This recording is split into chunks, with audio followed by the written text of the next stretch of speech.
Welcome to blue pen blue marker. दोस्तों, आज हम बात करेंगे किसी मतदान अधिकारी को जिस ब्लॉक में असाइन किया जाता है उस अपॉइंटमेंट लेटर के हिसाब से वो उस ब्लॉक में एक दिन पहले जाकर रिपोर्ट करता है, अपने मतदान दल से मिलता है और मिलने के बाद फिर वहाँ अपनी सामग्री लेता है। इस तरह का पंडाल बना होता है, वहाँ हर तरह का टेबल नंबर लगा होता है। आप अपने टेबल नंबर के हिसाब से, पार्टी नंबर के हिसाब से, जो आपके अपॉइंटमेंट लेटर में लिखा होता है उसके हिसाब से जाकर आप वहाँ बैठते हैं।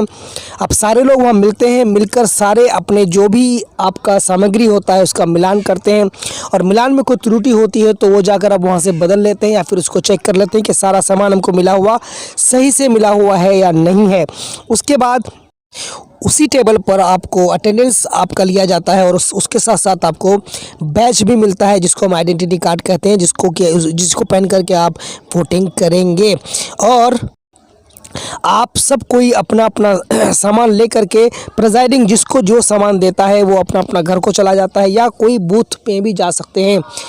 और अगर घर नज़दीक हो तो आप अगले दिन 2 या 3 बजे तक अपना बूथ पहुंच जाएं और उस रात को ठहर करके और फिर अगले दिन आपको एक्चुअल पोलिंग कर लेनी होती है।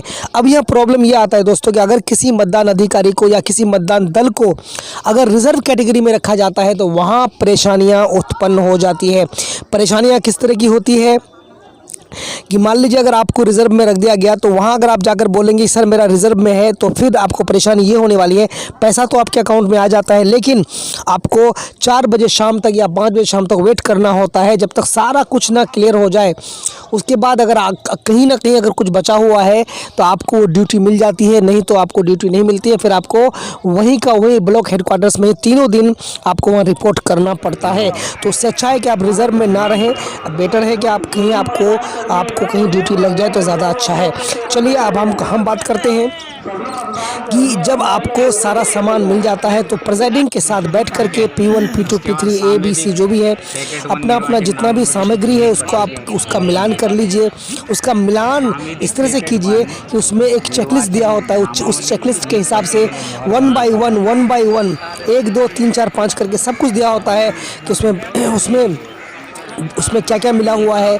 आपको एक बुकलेट मिलती है, उस बुकलेट में सारे के सारे फॉर्म्स होते हैं। इस तरह के फॉर्म्स जो आप देख सकते हैं स्क्रीन पर। ये सारा मिलान करने के बाद और ये कहीं भी अगर कोई त्रुटि होती है तो प्रेसिडेंट को आगे चलकर परेशानियों का सामना करना पड़ेगा।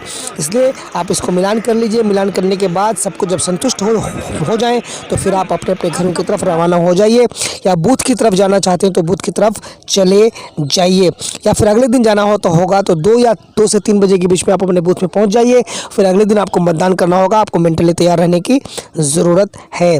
तो मुझे लगता है कि आपको बात समझ में आ गई और ये सारी बातें इंपॉर्टेंट हैं आपको, तो हर किसी को जो मतदान अधिकारी होता है करना पड़ता है। चलिए हम कामना करते हैं कि आपको ये बात अच्छी लगी होगी। Thank you, bye, take care.